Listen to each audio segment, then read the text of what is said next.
Took a long time to get here. Go ahead, punch it in.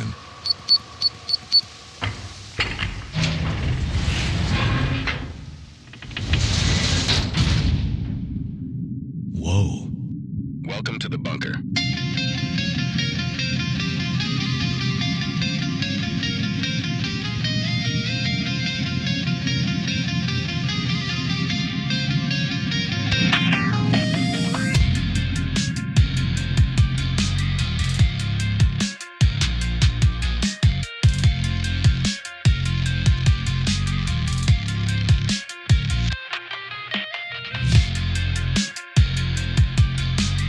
Yeah, I got to do something because this is ridiculous. It is what it is. Is what it is. You guys refused to tell me what the topic is for tonight, so here we are coming on. I don't know what I'm supposed to be doing. The listeners are going, "What the fuck?" I mean, you know what I'm saying? We're talking about the. Right now, we're talking about how economical Starlink is, and how Starlink is good. That and my trash ass internet just keeps going out. Anyway, no, we are talking about the Prepper Pantry, and we are talking about supply chain indicators that are going on in 2026. That's what we're talking about. Nice. So go ahead and throw some whipped cream and cherries on top of that. That sounds ultra cleansed. Is that the word I'm looking for?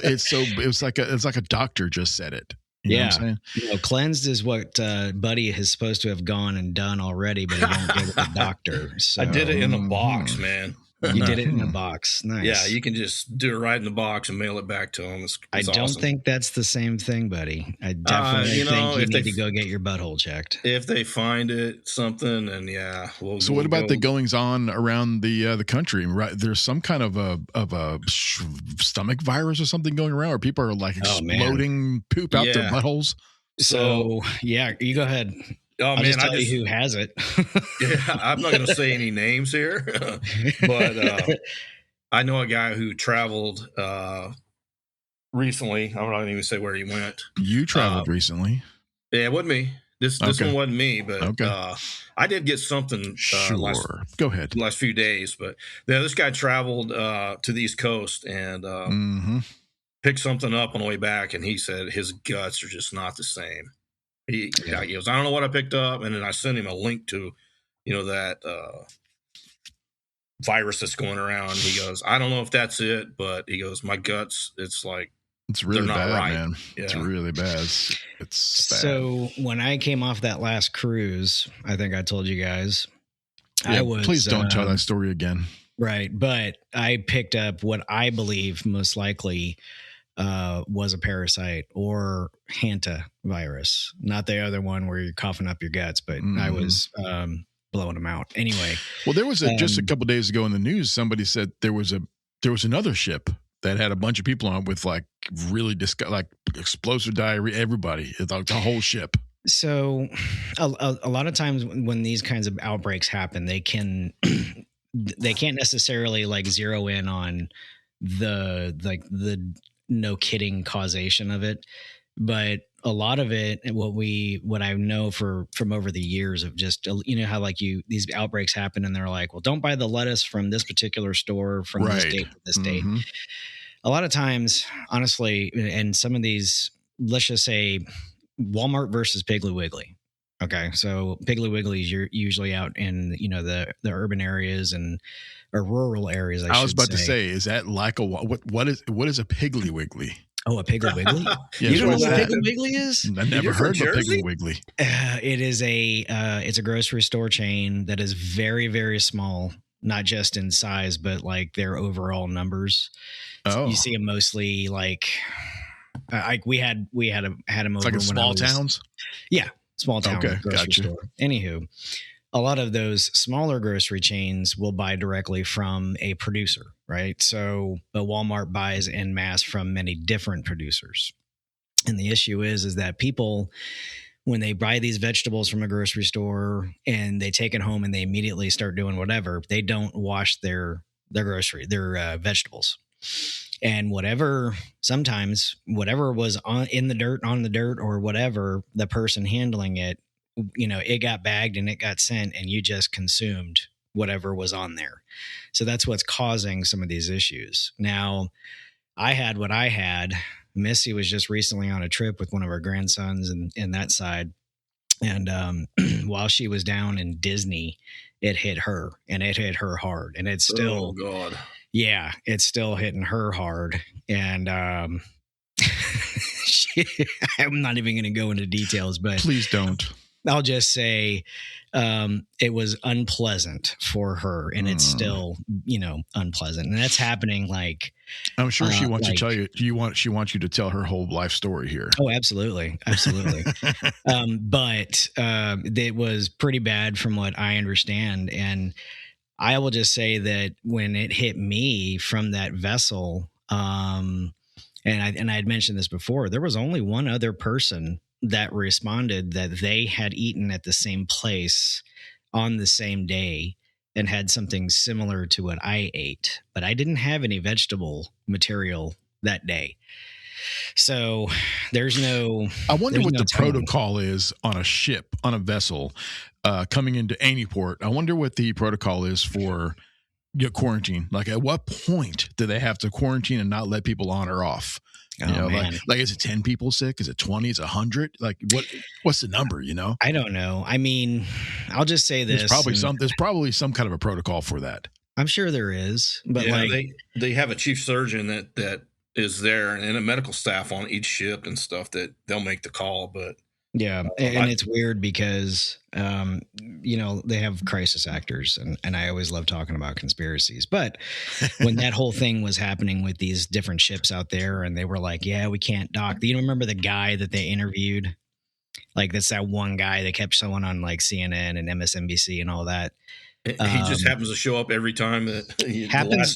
10 years. He was literally the same guy wearing the same shirt from a couple years ago when pandemic COVID was taking place. And he's like, yeah, we're on lockdown because of this. And I'm like, hold up. That's the same dude. That is literally the same dude. And it just so happens he's wearing the same damn shirt. Like, what the hell? Well, obviously it doesn't pay good because he's still wearing the same damn clothes. So yeah. You might want to find a new gig.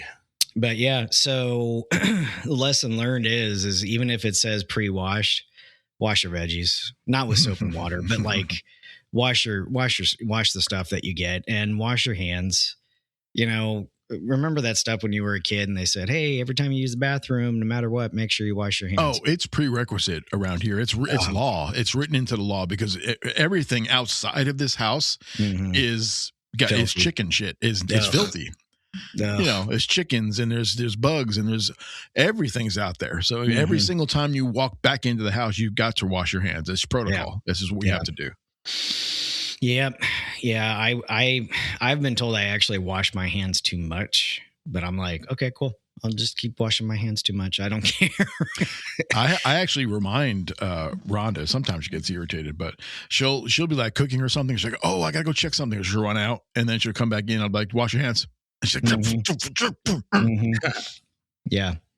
I wash my hands even while I'm cooking. Like if I handle meat, and I am going to touch something else, I wash my hands along with the utensils I was just using to cut that meat. Well, do you wash the meat? Like, say you had a roast and you're going to cook a roast. Do you wash that off? Like chicken breast or anything? You wash it before you cook it? Now, if it's something that I butchered, the only thing that I'm really making sure is that there's not like hair or any like random piece of epithelial tissue or something like that. But I don't wash the meat because everything that you just washed is going down your drain, and we have a septic. So all of that is going down into our septic. So I don't, and especially chicken, like if I buy chicken from the store, because we don't have chickens yet. So if I buy chicken from the store, I'm not washing it. Really? We wash all of our chicken. I wash all of it. Really? Yeah.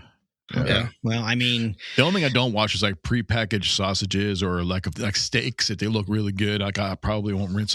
If it's like real bloody, I might throw it through the cold water real fast. yeah. But that's it. Now, I'm also selective, and this is what confuses me about some people. And this is for, and I assume this is just an assumption that everybody that listens to us is well versed on this, but I will watch other people grab, like, say for instance, they're buying chicken and they just grab any willy-nilly packaging of chicken. And I'm like, hey, that chicken package looks like an inflated balloon. You may not want to pick that particular one. And the reason being is especially chicken, any kind of fowl, the longer it sits and it starts to expel gas as it goes bad, you can tell what is bad because you'll see that packaging.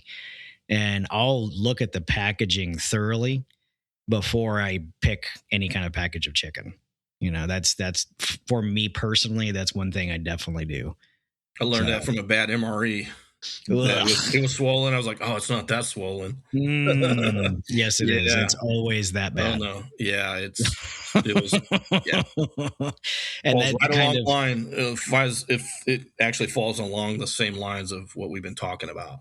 Yeah. Well, those MREs they're sealed inside of a factory that's actually boiling and cooking the food in the package in the actual, and then it's sealed instantly. So you would think that it's a pretty good seal and it shouldn't be bad. You'd be surprised because it's not necessarily because the sealing is always going to be good. It's when it goes into the packaging itself, whatever is in there is in there. Now, I can remember many, many moons ago when we used to eat we called them brown bag MREs. It was the brown packaging.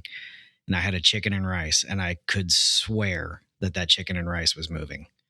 And I was like, I'm not eating it. And to this day, I do not eat chicken and rice MREs. As a matter of fact, until they get done with their investigation into the current supply of MREs, I will not touch another MRE. I will not. It is... Man, I knew. Well, you get them because you're on mission. You're doing all kinds of contracts and stuff. So you're reading them, and same with you, buddy. You're on bases and different things doing training. But I don't have MREs, and I won't buy MREs. Now I love them because it's a really cool thing. You cook them right there in the package. You get to eat it and all that. But they're not that good. But for mostly they're just expensive. They're really expensive. Like you guys get them for free. The regular public doesn't. They're expensive, man.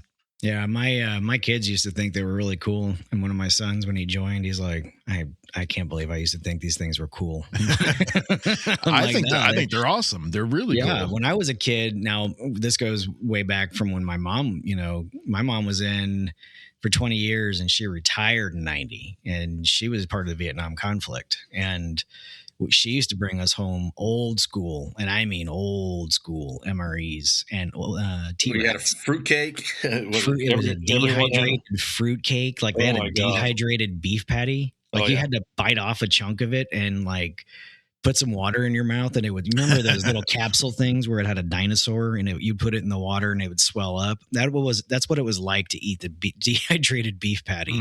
It was horrific, but we used to think they were the most awesome things ever. Yeah. They never told you that you could use the cracker as a weapon, but that thing is lethal. A Chinese throwing cracker. MRE cracker. It's a damn throwing star of unleavened bread. But well, I'm canning today, one of the days that I'm of this week, and actually canning right now as we speak. I'm looking at my phone. I actually have a timer on my phone that says 2 minutes and 20 seconds left until I have to run upstairs and turn it off. Anyway, I'm canning from the garden. So today I'm doing sauces. So I'm doing tomato sauces. Now I wanted to get 6 jars on today from the harvest, but I didn't realize that Rhonda's been using the tomatoes like absolute crazy. So I went and got it all started and everything, and I ended up with just 3. So now I've got 3. But I mean, it's 3, and right now they are in a bath and they're boiling. So, and this sauce came out real good. I put garden vegetables in, all stuff from the garden, everything, onions and peppers, everything came out of the garden. Nice. Very Yep. nice. Only, I mean, when I say 100% from the garden, obviously I don't have a salt mine here. So, I have to buy salt like everybody else. But yeah, for the most part, everything, all the spices and stuff, the oregano part, all that stuff we grew dried, and it's there. So that's all boiling right now. And it boils in the jar. It's called canning, but it's a jar. And it actually boils in the jar while the tops are on under the water. Yeah. And it's cooking and boiling and it's killing if there's anything in there. Because remember, this sauce was already cooked in a pot. Yeah. I cooked it all up. Then I put it in the jars. Then I put it in the bath for another 45 minutes. Mm-hmm. And then that'll kill anything in there if there's anything in there. Yep. And it'll seal it instantly in time, like it stops in time. And they're good for at least a year on the shelf, at least. Yeah. Yeah, I know last year, and we actually still have some left. I made some salsa a few days back, but one of the practices that I've gotten into is anytime we get a good amount of tomatoes, I'll make sure they're washed, dry them off real nice, take the green off if it still has stemming, and then I will freeze those. I've heard about that. So does it work? Oh, absolutely. So I vacuum seal them. And then it just everything as it was is locked in, right? So when you open it back up and they start to thaw out, the skin just comes right off. You don't have to blanch them. You don't have to do anything extra. Interesting. Yeah. So by thawing them out, it's almost like a cold blanching. Yeah. So I just take off the skins and drop them right in the blender. Tossed in a couple of jalapenos, a few of the lemon drop peppers, because they're coming in pretty good now. Oh, wow. A little bit of onion and a couple other things. Topped it off with chicken bouillon and blended it up, and it made a real nice salsa. So, yeah. And then now, normally you would can that. Do you water bath can, or you just can for refrigerator canning? No, we do. We've done the water bath canning. I'm still learning for where we're at, and I did not realize that. I had to do some more reading. I didn't realize that altitude affects your canning. The making sure that I have to inspect all of our jars and our lids and our seals and all those things. And I remember, what was it that I did? I was doing this last year. I was doing some canning, and I pulled them out and I set them down, and I was waiting for the pop. For the lid to, I could hear it. Yep. And it didn't happen. So I was like, what the heck? So I went in and I kind of touched one, and then it popped, and I was like, wait a minute, did I assist that, or did it do it? No. It just takes time. When it's cooling off is when they pop. So I got worried, and keep going. I'm going to run upstairs real quick, grab these jars and come back. Keep going. Yeah. So I got worried about the actual, quality, and so I redid them. I put them back in and let them go some more. But when they came out and they did finally pop, I was absolutely terrified as to whether or not they were they were sealed properly. So, but canning and doing all of the preservation of food for long-term storage really does go into what we're going to be talking about. And I think that the preservation of food and, all the things that you're doing is, along with prepping in general, it is a hedge against the economy and whatever else is happening out there. So we talk about, the supply chain, which is already fragile, and the things that are going on around our country and around the world. And by having your own food, not just to go out to the garden and pluck it and eat it, which we do, but to set it aside for another day, that is hedging yourself against the rest of the world. And having that stuff in your pantry as a prepper or a person who lives the prepared lifestyle it's a necessity, because a lot of people, when an emergency happens, they think about how hungry they are. Like their kids are saying, I'm hungry, I'm hungry, I'm hungry. One of the things that they don't talk about enough is I'm thirsty, I'm thirsty, I'm thirsty. But that's kind of, I guess, for most people in their mind, it's a given. But they don't think about the combination of things that you have to have. So the Prepper Pantry, the best way to, kind of define it it's a stockpile. Basically, it's a long lasting food, water, and essential household supplies that you stockpile for yourself, your family, in the case of an emergency. But all right, I'm back. So we as preppers, we already do that. And so the things that, like right now, Keith is canning, and a lot of people, they think canning, they think of an actual can. Well, what he's referring to is he's using mason jars, or like jars that can be that have the food stuff in them, and then you're using heat to seal that stuff in there and kill any bacteria. You can do the same thing with dry goods in a mason jar, and it's a vacuum sealer that goes over the top of the actual the seal, and it sucks all the air out of that jar with your dry goods inside. We have one. Get it on Amazon. Very inexpensive. Very inexpensive. And if you wanted to further the moisture control, if you are worried about that, you can get a dry pack, which is your Descadent packets, those kinds of things, to absorb any latent moisture that may be left behind. Yeah, what's really cool about those things, let's say you vacuum seal some nuts in a quart size wide mouth jar, okay? Mm-hmm. And you put this little plasticky sort of thing over it and you turn it on, and it sucks all the air out and seals the jar. So you put it on your shelf. There you go. And when you open it and you eat some, let's say you eat some of the stuff inside, you want to seal it again, all you do is close back up, put the thing on back there, hit the button, and 15 seconds later it's sealed again. Throw it back on the shelf. Yeah. And even with like you doing your sauces, I have seen people where, like, say they have a jar that they're going to use, right? They only use half the jar, and they will get in the fridge. But before they do so, they take that thing and then remove any air. All it does is just air, oxygen specifically. Oxygen is the enemy of fresh food. It doesn't make any sense when you say it like that, but anytime you remove vegetable matter or food material from its natural state and expose it to the air, it's automatically already going into decomposition. So the more it's exposed to air, oxygen, and if you have it in the fridge, the cold, and for certain things in the dark, it's rapid, it's fast, it's already happening. That's why you can't leave raw meat out overnight. That's why you can't do certain things like that. But if you've got something in the fridge and you want it to last just a little bit longer, you can remove the air from that jar and put it in the fridge, and it will keep a little bit longer. So good stuff. Yeah. So again, storing your own food, doing your own canning, preservation of food.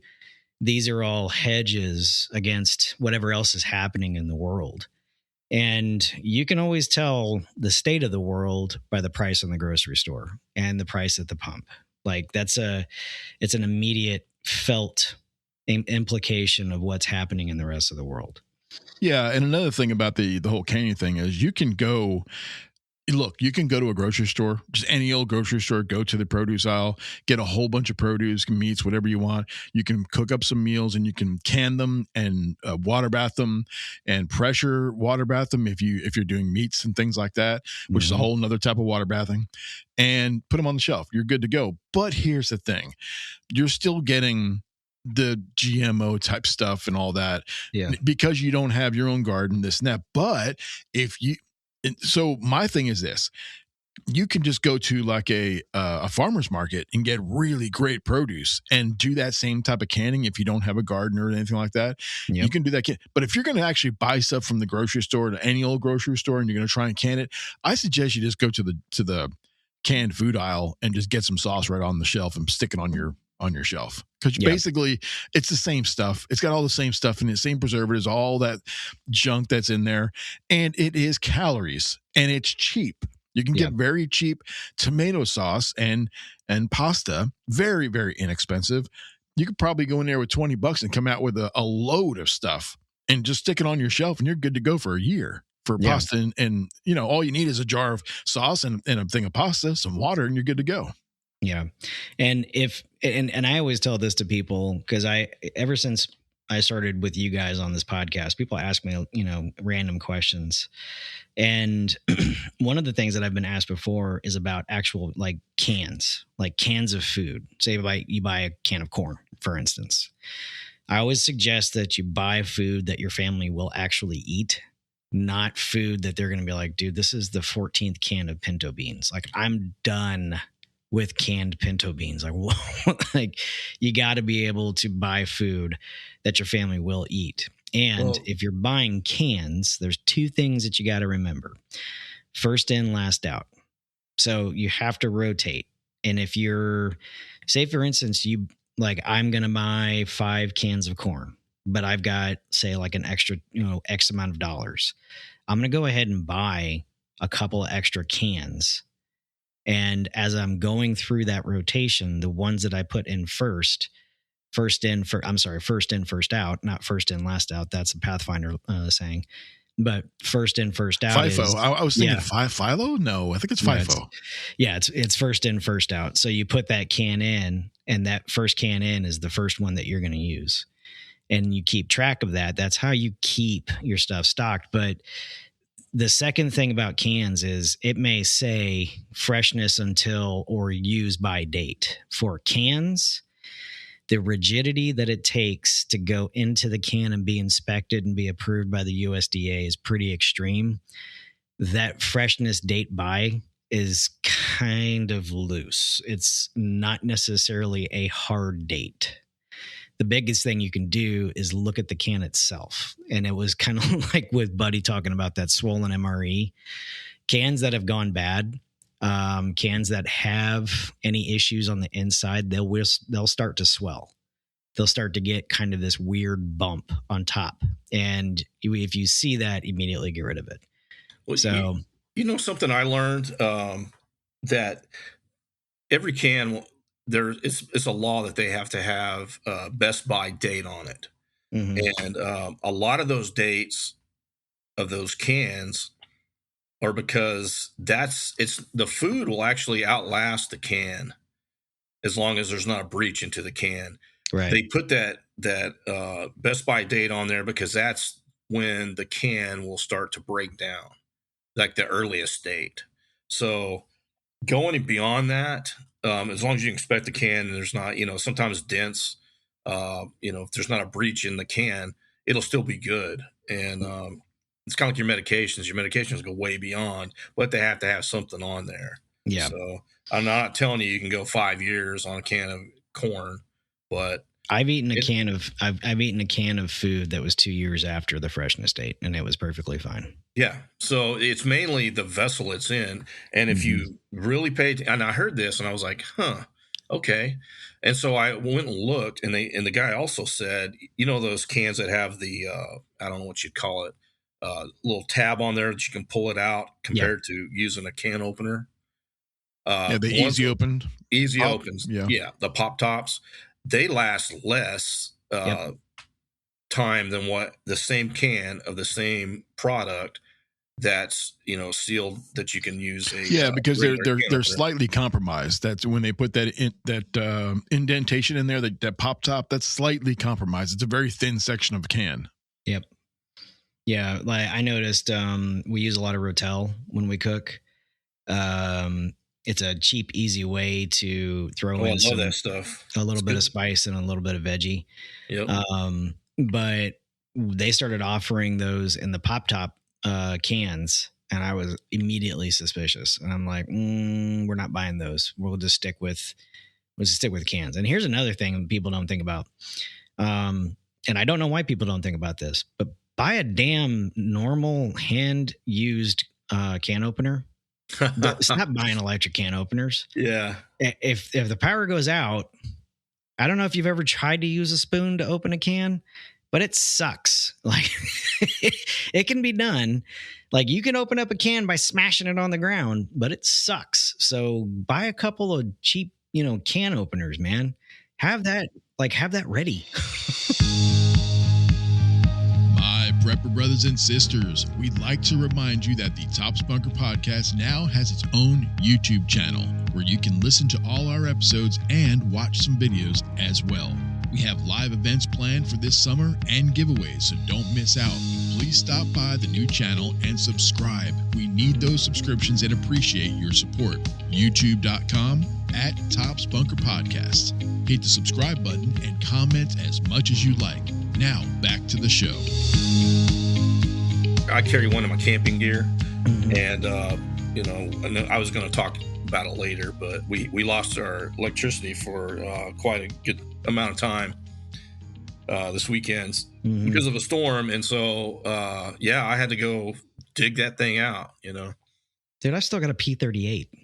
Yeah, I still have a P38 can opener, and I've got a can opener on all my Gerbers. Like, yeah, buy a couple of can openers. They're inexpensive. You can go to the dollar store and get them for $1. Yeah, literally $1. Just make sure they're the ones that you can hand crank yourself. That's what you need. That's you don't need electric can openers. But I got a couple of them in my camping gear. Bug out bag P38 is perfect for it. Absolutely. Go to any. You can buy them by the thousands at usually the surplus stores have them in a box or a can. About every damn surplus store I've ever been in has an ammo can full of them. Yeah, and they probably have a half a truck in the back or Connex box full of them.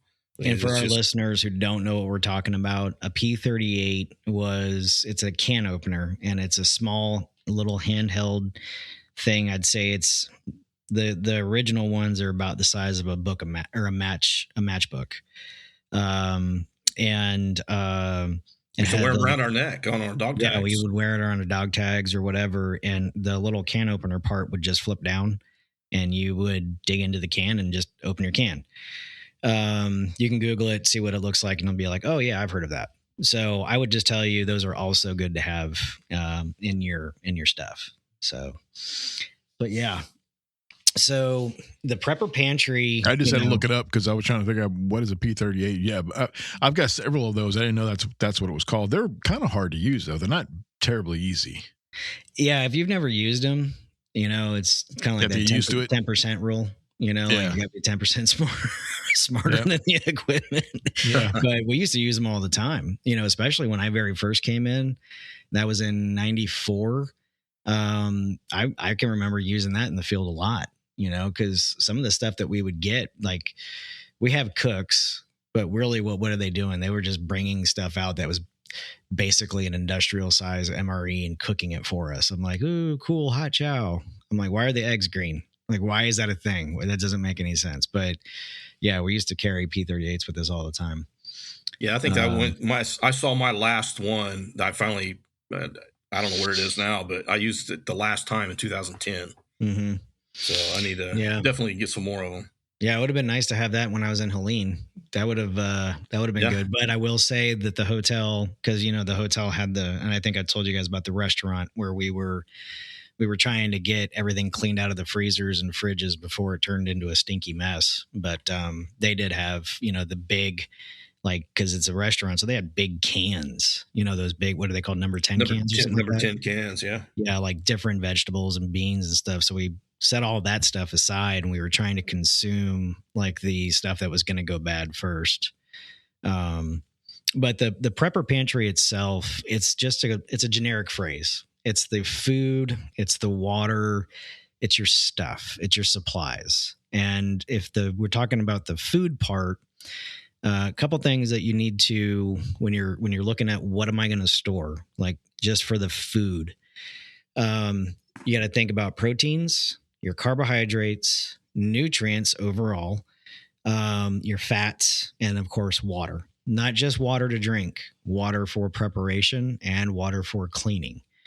So that FEMA rule of a gallon of water per day per person, that's very, very loose.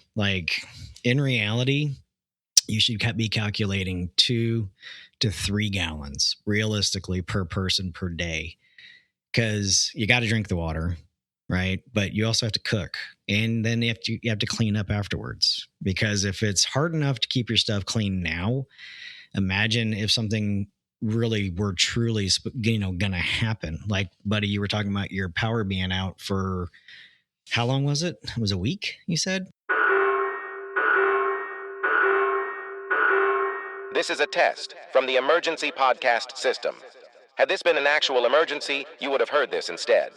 Alert, alert. Someone on this podcast has hit their mute button, causing a temporary conversational flow stoppage. We are working diligently to resolve this embarrassing situation. Thank you for your time and patience. This concludes our test.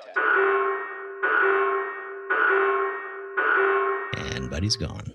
He's got his mute on. Buddy, are you back? Yeah, I'm back. Terrible. No, I didn't have a week. I had it was about 30 hours. It felt like a week, but okay. But the 30 hours. The thing is it was hot out. I mean, we're talking it was in 96. Like today it's 100. Oof. So it started getting a little sketchy, and of course, we're all lulled into that easy lifestyle that we all love, where we have AC, where we get more when it's cold out, we can go inside and get warm, when get cool when it's hot. Wow. When you take that away, it makes you start to think, and it pressure tested a lot of the stuff that I call myself a prepper, but it pressure tested, and I wrote up a little AAR at the end because I'm a nerd like that. And you are a nerd. And reflected on it, and it's like, wow, man, I hate to even admit some of this shit. It's kind of like you're not taking a radio with you or whatever to Helene. Damn, that hits hard. But you know what I mean? There was, I had power. I could go and talk about that later, but we're talking about it now. Else. Yeah. Okay. Well, are we done with the Prepper Pantry thing? I got a few things to talk about. No, but I think that all of that is kind of combined, because I was just talking about water, that is part of your Prepper Pantry. And part of that is not just for drinking, but for cooking and cleaning afterwards. Yeah. And you have to have enough to not only drink, they say at least a gallon a day. Sometimes some people need, depending on how much you weigh, if it's hotter out or you're more active, you need maybe up to 2 gallons a day. And then you start thinking, okay, well, you got to wash your hands. You got to wash your body. You don't have to do it every day, but you got to periodically do it. And then you have to cook with water. So, what's the magic number? I hear, 2 gallons a day, 5 gallons a day per person. What is it? Females need to be cleaner more often than males do, just because of the chemistry and their body makeup and stuff. So, what is that magic number? But I'll have to tell you, man, that phrase, getting caught with your pants down. Wow. I got caught, and luckily it wasn't as the storm hit. It was a wind event. It was basically what it was. We got 90-mile-an-hour winds.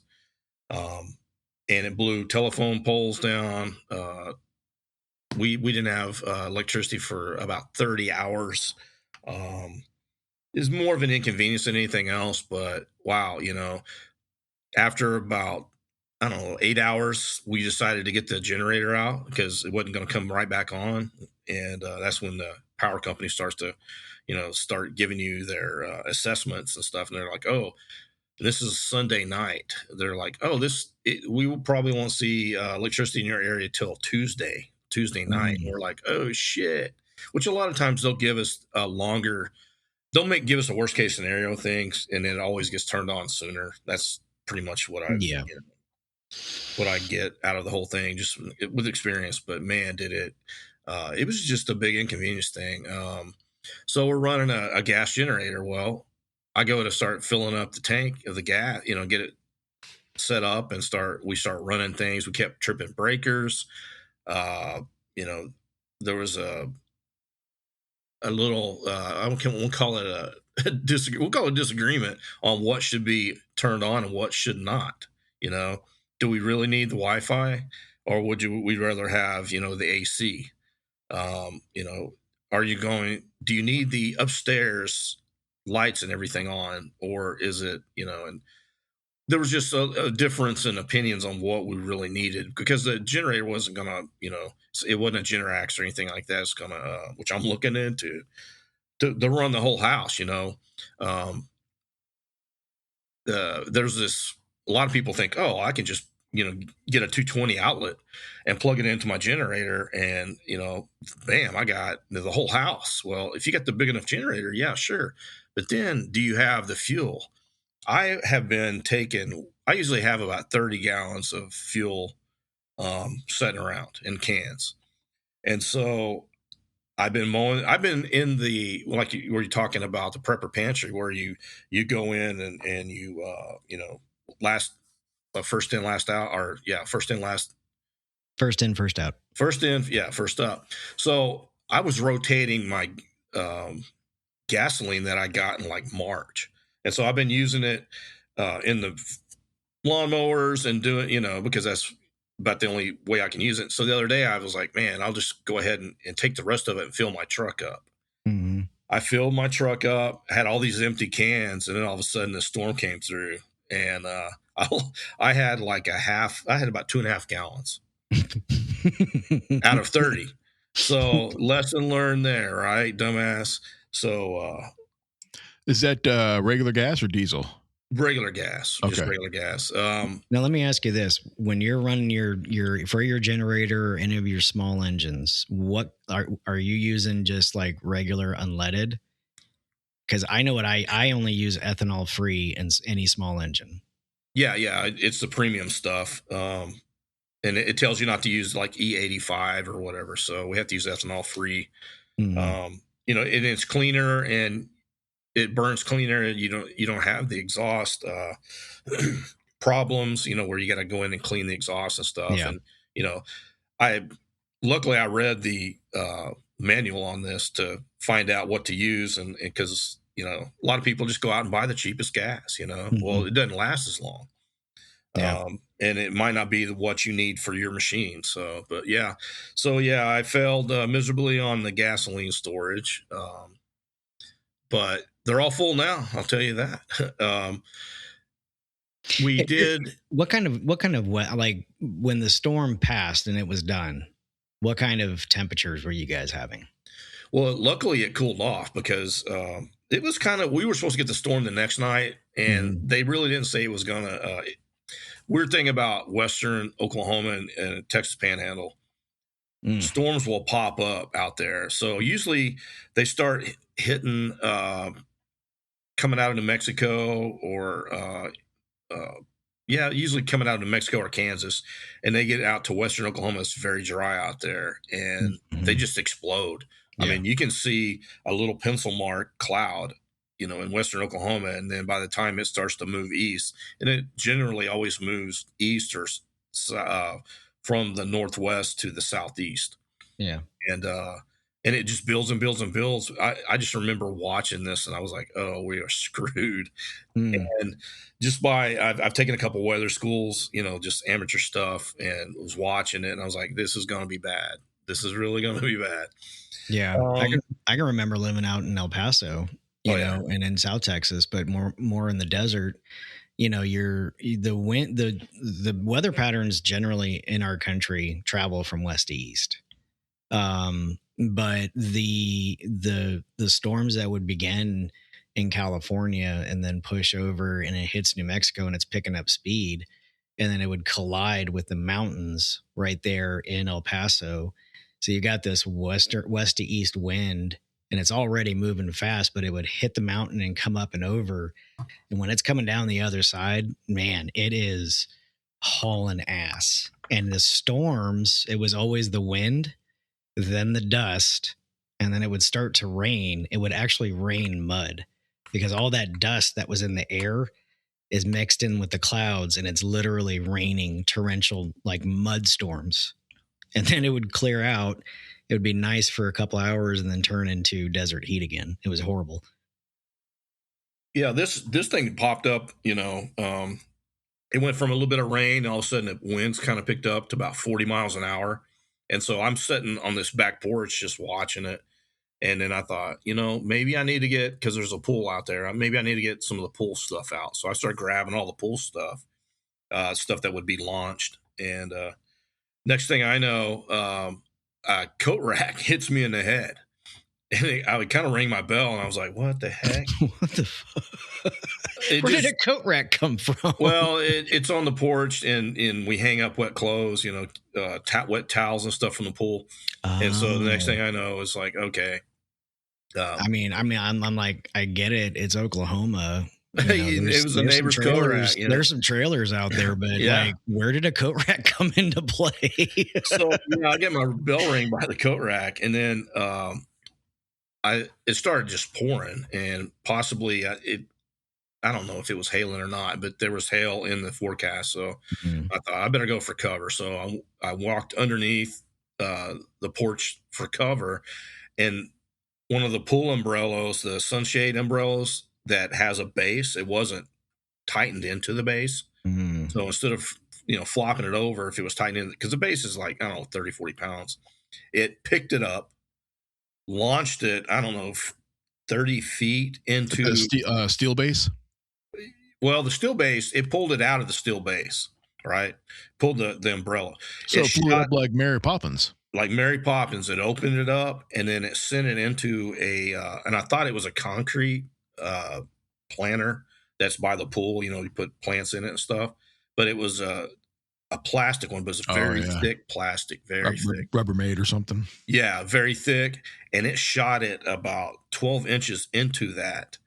And whoa, that's where I was just standing. So I was like, oh shit, somebody's looking out for me.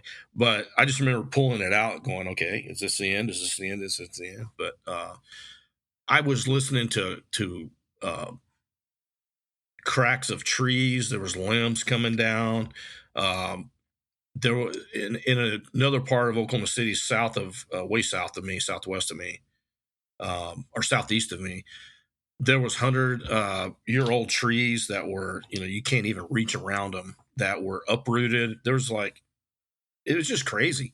I don't know how many thousands of people lost power, but they have it all up now. So, within 3 days. So I will give props to, all the linemen out there. I got a family full of linemen, and they've been working their ass off in this heat. And it's 100 degrees out, like I said, today, and working hard out there, getting it going again, and making it happen, man. So last thing I had saw last night before I went to bed was 400. There was only 400 people that were out of power. So wow. They're making it happen. So that's pretty crazy. That's yeah.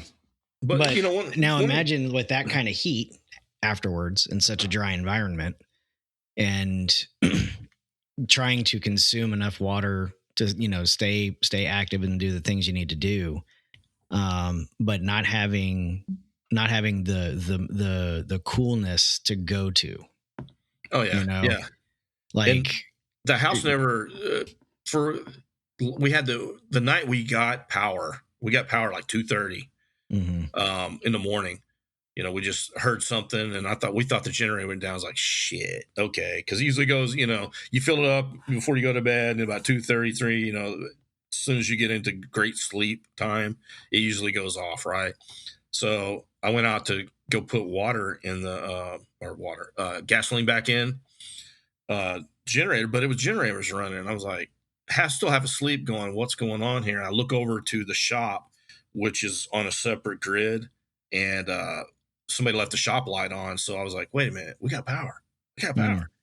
And so, but even last night, it was still struggling to get to, and it never got under 75, setting at 68. So, it took it, and we talked to other people. It took a while to cool the whole thing down. And like you're saying, well, that's the thing about I was in HVAC for a long time, and I can tell you right now, if you have a hot house, and let's say you're one of these people that don't want to use their AC, and you turn it off during the day when you're at work, and then you come home and your house is 85, that machine is going to run for hours trying to get it back down to temperature, because you have to understand how I'm not going to go into in depth on how it works, but you're looking at 85 degree hot wet air going into your vent, Okay, and the only thing going to be coming out on a normal system running properly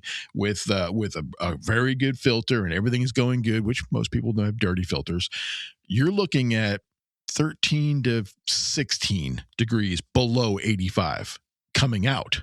So if you got 85 going in, you have 70 to 72 coming out. That 72 is going into 85-degree air. Think about it. Yeah. It's not, your 72 coming out of your vent does not mean you're going to be feeling 72 right away. That 72 hits that 85-degree air and it goes right back up again. So it comes down, degree by degree by degree, very, very slowly. The worst thing you can do for your electricity bill and for your system, like the actual longevity of your system, especially if you own it and you're not renting, is leave your AC on. It doesn't have to be high. We do 69 when we're sleeping. We do 72 when during the daytime. That's it. A 3-degree difference. Because if I put that thing up to 75, 76, it's going to take hours of running that machine to get it back down to 69 for sleep. Yeah, that's a great point, because people, they just, come home from work and crank it down. I'm guilty of it. Lots of people do, and it's really bad for the system, and it's bad for your electric bill. You're gonna feel it in the electric bill. Yeah. When we actually have kept ours, and it's not common for Missy to allow this, but we have kept ours at 72 this year. Normally we try to stay around like 76, and we ended up we had to get a new system. I want to say it was done 2 years ago. We had to get a whole new AC system, and we've kept it this year at 72. I like the cold. Missy likes to fry in the sun like a lizard, so she's constantly complaining about how cold it is in the house, and I'm sweating wearing a tank top because I'm a short fat man. But it will definitely play havoc, especially on your compressor. Like if your compressor is constantly trying to like make that change, and then it's racing to try to make the change, that compressor is going to go out super fast. Yeah, it was definitely. I mean, I really don't think it's back to normal yet, but we're playing that. Plus it's fighting the 100-degree air that's outside right now. Yeah, and I noticed even at 75 is what it's set at now, that it's the time it goes off. When a thermostat hits 75, it's still, man, it's the time between, it should come on like once an hour or whatever. I don't know. Do you have any kind of a thermometer that I don't know? Like I've got several different types of thermometers for the AC work, but do you have any kind of a thermometer that can take a quick reading? We were actually looking for that to see last night. Now I was digging through stuff looking for a thermometer. I don't have one. Sometimes anymore. Even a little laser ones, so they're not totally accurate, but even the laser ones sometimes are pretty good. But it's called Delta T.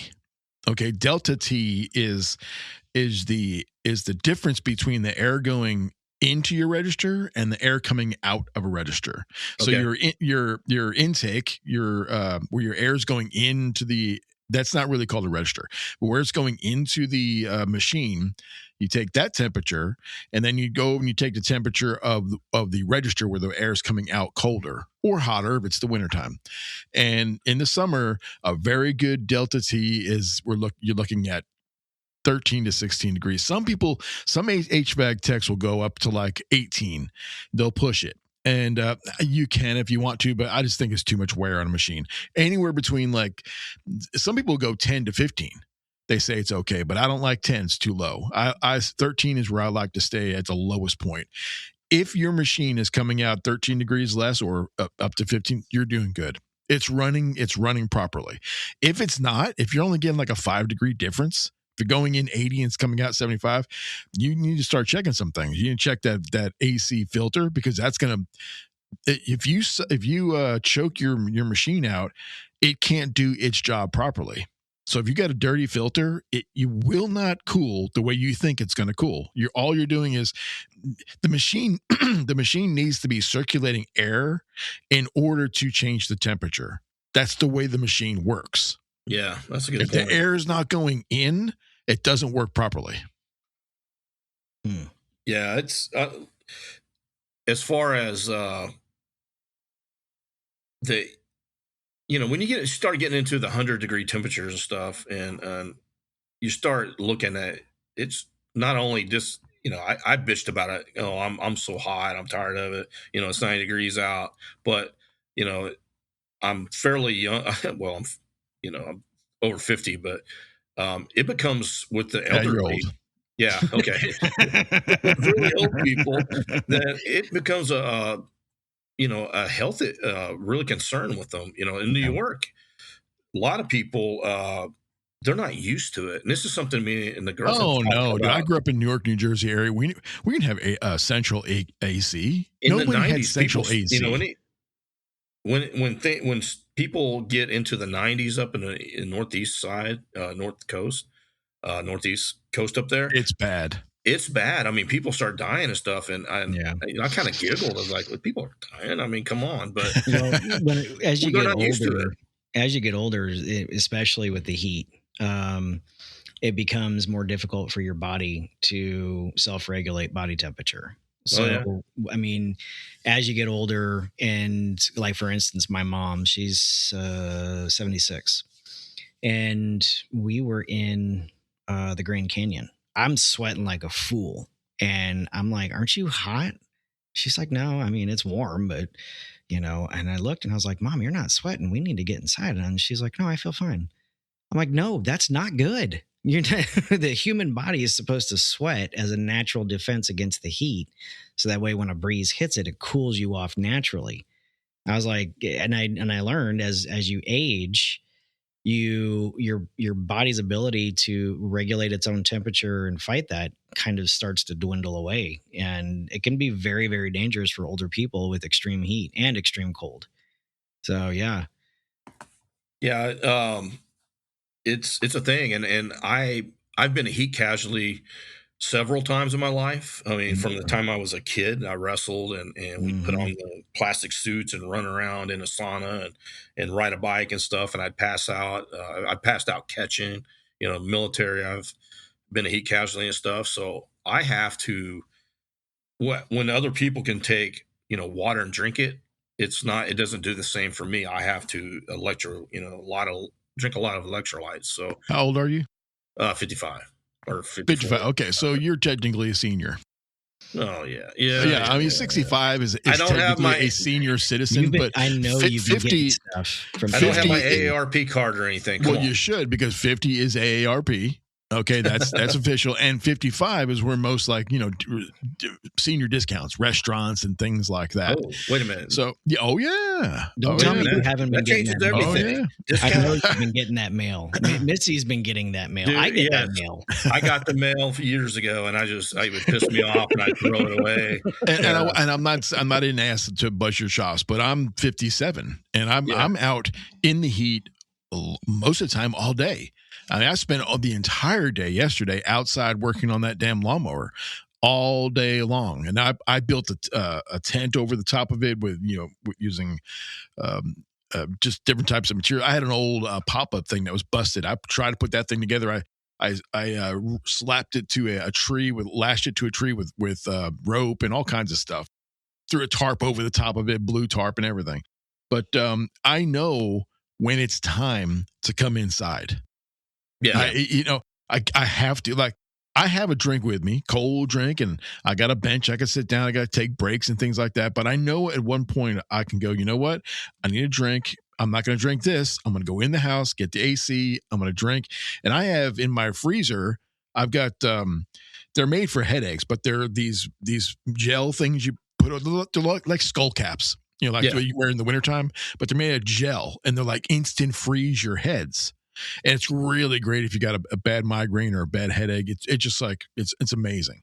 Well, I throw one of those on, sit down at the kitchen table, pull out my phone, get myself a drink, sit under a fan right there, and I play on my phone for 10 minutes. And in 10, 15 minutes, I'm cold. I'm ready to go back out into the heat. But I have to do that. I have to push myself to do it, to remember to do that. So otherwise, I'll overheat out there.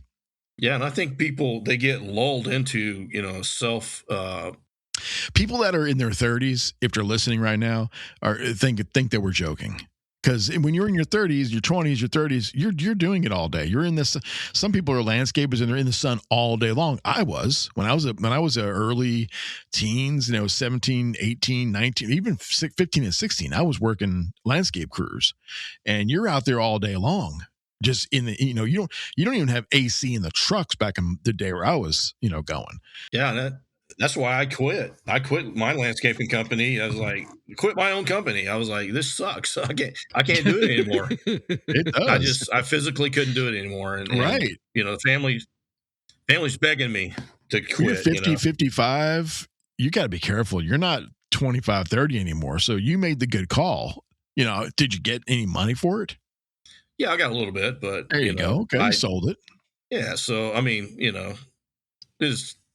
I didn't get millions of dollars or anything, but it was more, I walked away from a lot of stuff, and You spent it in the weekend. I probably could have spent what I made on a case of beer, Excellent. but what I was saying earlier, people get lulled into this, false sense of security with the electricity. It was kind of a humbling event for me and a wake up call that, hey, I didn't have this, and it was the worst time ever. We're looking at, we knew we were getting 100-degree temperatures this week because watching the forecast. Right. I try to stay informed about the weather. So you were at 36 hours.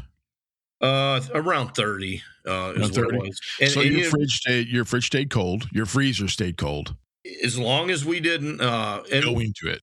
We didn't go into it. So we have a huge chest freezer. I don't even know the size of this, but it's huge. And that's where a lot of, we'll butcher cows and dude, you find my ass in there about 3 or 4 times a day. I'll just jump in the thing, close the door behind me. But what I was getting at earlier is we had to make a choice on, okay, there's 2 freezers and there's 2 refrigerators. Okay, so we can't do it all and run the AC. So let's turn the AC on at night with the generator and sleep cold. So we had to strategically plan through it throughout the day. Right. To make it work. And then, so, this is a house. You were at your girlfriend's house? Yeah. My house. So my house is set up differently than hers. Kind of the same. I got a generator, I got all that stuff, but I was just happened to be there for the weekend because of the holiday. And it's kind of strange because I'm starting to set up 2 households for, basically that'll be on my bug out site. And I'm so making the transition between, storing freeze dried food and extra stuff and my prepper stuff. I got 2 households now that I'm doing that. So it makes it kind of tricky.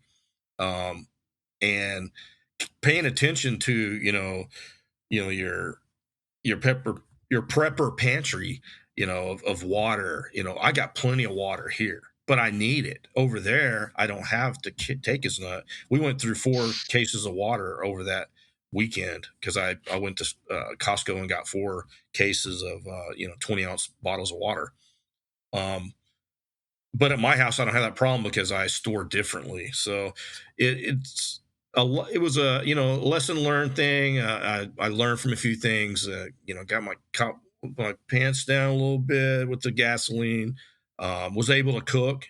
At her house she has propane, so that was on.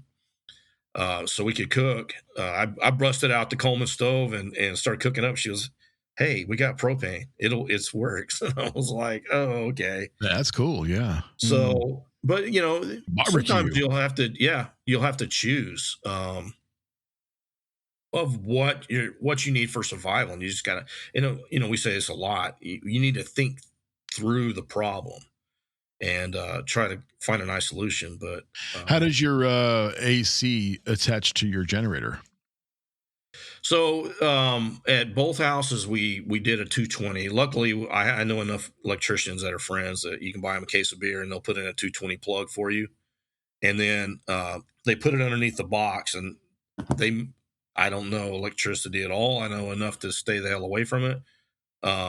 But you can plug in the 220 plug from the generator and it's into the electric system. So you got to turn the whole system off, plug in your 220 that's fed from the generator. And, it'll push, depending on the size of the house, my house, it'll push the whole house except for the AC with the generator I have at my house. Now, her house, she has a same size generator and a bigger house, so it's hard to run the whole thing. We were tripping breakers a lot too, so it took us a little bit of time to figure out, hey, you can't run the garbage disposal, because it pulls too much. The microwave pulls a lot of energy. Yeah, so, it's the startup peak. It's the peak that kills it. Yeah, not the running time. Amperage versus wattage. Yeah, so we learned a lot about what you can use at one time, and now we're thinking, okay, let's sell this generator or give it to one of her kids for their houses. Yeah. And maybe look at a Generac or maybe get a bigger one because she wants to run the whole house, on it all. It's a great goal. There's never going to be a shortage of bad storms in Oklahoma. No, when you say Oklahoma, most people think tornadoes, bad storms, right off the bat. Dude, I meet people from all over, and they're like, "Oh, Oklahoma, man, how do you like that?" You seen a tornado? I was like, well, "Yeah, about 3 or 4 a year." Texas is hot. Oklahoma's got the tornadoes. Seattle's got the rain. I mean, you just think of these places like that. When I think of Oklahoma, go ahead. Yeah, go ahead. What I was going to say, when I think of Oklahoma, I think of crystal meth and crack rock being thrown through the air by the wind. Like that's what. You're not far from the truth. There are some places. There are some places in Oklahoma. Lawton, or is that the name of the town? Oh man, if we have any listeners in Lawton, we apologize. Leave now. I was just there. We were driving through there and decided to eat, going on to one of the contracts, and pulled into Lawton and got down to. We saw. Oh my God! I saw somebody walking down in the street pushing a baby carriage full of stuff. Obviously, a homeless person in a pink tutu. With blue hair, and it was a dude. Don't judge. We don't judge here. and obviously they were mentally disturbed and dancing and singing and stuff, and went to the middle of the road, and I was like, oh, somebody's gonna get run over. But all you could say was, oh, it's Lawton. People would look and then kind of shake their head and then look away because it's Lawton. Look, man, we just came to get to here. We came first of all Wichita, okay, so that should tell you something, and then Kansas City, which was just like a bomb of retardedness, just blew up. It's one of the worst. And now listen, the place we're at now, and even when we go downtown or even farther, there's no homeless. There's no homeless whatsoever. You don't see it. Can you imagine being homeless now, though? I mean, just, and as you're sitting there sweating your ass off. Oh, the heat, you mean? In a leather chair, in your house with a fan on you and you're trying to cool off, That's a lot of moisture. You start thinking of stuff, and all I can think about is, man, I'm glad I'm not homeless because this would really suck. But, and we got in the conversation about that is how did our grandparents do it? They were set up differently, and the important thing to remember about the old days were not the cold, but the heat. Okay, the most important thing to remember is that the southern half of the United States was very much nobody. It was empty.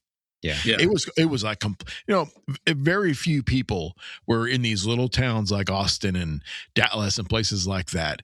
Now, when the very first air conditionings went into play, the very first ones of central air conditioning, I'm not sure what the date was, Houston all of a sudden exploded. And it was like one of the biggest, most populated cities in the country for a while. Believe it or not, because people wanted to go down. The oil was all down there. Everything was down there. But now you had AC and you can survive the heat. Yeah. That's when everything changed. Yeah. Yeah. Living in East Texas, same thing, man. You could go out till about 10:30. And at this time of year, you can go out till about 10:30, 11. and then you have to physically go in and change clothes because it's soaked all the way through. Oh no, I know. Last week I was changing clothes 3 times a day, just working out on the tractor or out in the field, whatever it was. Up 3 times a day, I was coming in getting clothes. And back then people also had those big houses. I don't say big, but they had those houses with that long, big, wide hallway right from the front door to the back door, and the rooms went off of it. And that's generally how those older homes were built. And the reason why is because that's natural air conditioning. Yeah, and so when that air would flow through there, it would suck the air from the rooms into it and out. And then you have these windows in the rooms that would suck the air in. And that constant movement of air was basically ventilation. It was basically their form of air conditioning back in the day. Yeah, and they would take sheets or thin material and soak it in water. Yeah. And then hang it up over the window. So that way, kind of like with an evaporative cooler, like I have an evaporative cooler in my house in El Paso, and the water flows over the filter itself. And then when the wind hits it, it cools it. It makes your house a little moist, but yeah, they do work. Well, my last one on this, and you were talking about how much water you guys were consuming. We have a water cooler that we use. Well, I don't want to say excessively, but we have the big, the 5-gallon bottles. Yeah. And right now with these temperatures, we're going through 2 of those a week. And right now, talk about supply chain issues. All of the Walmarts around us. How many people are in your household? 2. Because we have the same thing. We have 1 2 water cooler. It's the pure one that you get from Walmart, and we go through 1 5-gallon every week. Well, are you? I'll give it 1. Okay, I'll go 1.5. Are you cooking with it, or is it? No, just nice cold water, and drinking. it's also hot. Like if you wanted to make, for instance, hot tea or whatever, it's got the hot. So I got one at my house, and it's got the hot and cold and stuff. And having 3 people in the house, we were going through about every 2 weeks 5 gallons. But we would we cook. We cooked with tap water, because when you boil water, but we do drink a lot of water. Yeah. I have purposed this year specifically because I felt like I was not drinking enough water, especially after that incident, one of my contracts. But I purpose to drink a lot of water, but I also purpose to take in a lot of electrolytes and salts now. Well, we had a gravity-fed filter system too that goes in the refrigerator. So, where do you get your water from? Where do you get your 5 gallons from? Typically Walmart, but all of the Walmarts around us are out. So I'm going to have to actually go up to Lowe's, about 20-ish miles away. How much does it cost? It's the same price, roughly. It's like maybe a few cents different, but we have 6 of them. We keep them in rotation. So if anything were to happen, we'd have 30 gallons, available. And ours is the one that Missy wanted, the one that, fed from the bottom up. And I'm like, no. If the power goes out, the water will still flow through and we can still have water from this thing. I would like to get something kind of like a Berkey or something like that as well. But, we do what we can with what we have. But we keep 6 of those things in rotation at all times. Well, we use the pure system, which I like, but you have to initially you have to buy the 5 gallon. Buy it, and I think it's like $19 for a 5 gallon. And you own the jug, but then you go back in and you do the refills at 50 cents a gallon. So it's like $2.47 for to fill up a 5 gallon. Yeah, I do the swaps. I do the swap thing where you come in, you drop off your empties, pick up some fulls. I think it's like $7. I gotcha. Because I don't want to sit there. And pretty expensive. Yeah, I don't want to sit there with 6. Oh no! I go in with 3, and it takes me. I'm standing at the machine for 10 minutes, holding the button while it's filling them up. I'd rather, but I'm spending $2.47 for a 5 gallon. It's pretty good. Yeah, it's only like I think around here it's like less than $5, or right around $5 for you take the big bottle in and you just swap it out. I used to go to the thing, and we have they're out in parking lots of businesses. They have these little You can get ice there. You can get water and stuff. Water dispensers and ice. Yeah. Yeah, and it's cheaper, but damn. Did you guys see that one meme or video where you press the button and ice officers come sliding out? I know, but that's awesome. It's like $5 for ice, and you put the $5 in, and they come like a slide, like a kid's slide. They come sliding out, all geared up and everything, with ice on their chest. That's awesome. Yeah. Well, for you guys out there listening, we always talk about food and water. Some of the things you need to remember with food: sunshine and oxygen are your enemies. For water, if you have clear containers and that's what you have, keep them in a nice, cool, dark place. Same thing with your cans. Same thing with any food that you have stored. Keep it out of the sun and keep it sealed. You have to keep it in a cool, dry place. That's a reason why they say that. Always keep that in mind. My prepper brothers and sisters, if you have an idea for a show topic or would like to be on the show as our guest, email shtf@topsbunker.com, website topsbunker.com, YouTube Tops Bunker Podcast channel, and SpeakPipe, speakpipe.com/tops. Thank you so much for joining us tonight, and remember, stay prepped, stay happy. Thanks for listening, and good night.